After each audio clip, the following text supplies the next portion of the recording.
Rusia merilis rekaman momen bengkel perakitan penyimpanan UAV hingga titik militer Ukraina diserang habis-habisan. Rekamannya beredar di Telegram pada Kamis, 26 September 2024. Video pertama menunjukkan bengkel perakitan dan penyimpanan UAV Angkatan Bersenjata Ukraina terbakar di Zaporozhye. Hingga 250 UAV Angkatan Bersenjata Ukraina dari berbagai jenis diklaim hancur akibat serangan udara menggunakan UMP-C-500 di bengkel perakitan dan penyimpanan UAV di perusahaan membuat mesin industri penerbangan PCSC Motor 6. Video selanjutnya memperlihatkan di daerah pemukiman Kupiansk, titik penempatan sementara personel Brigade Mekanik ke-14 Angkatan Bersenjata Ukraina ditemukan.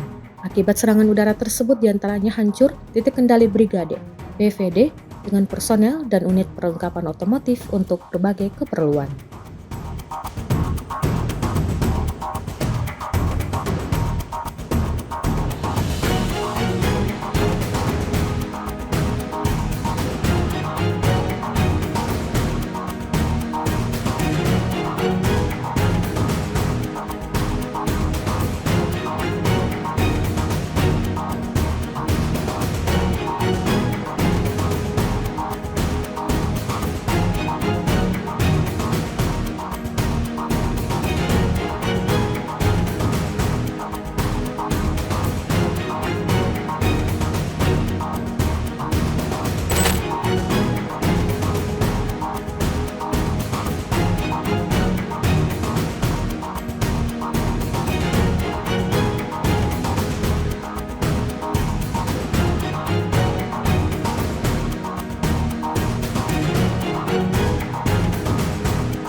Download Tribun X sekarang, menghadirkan lokal menjadi Indonesia.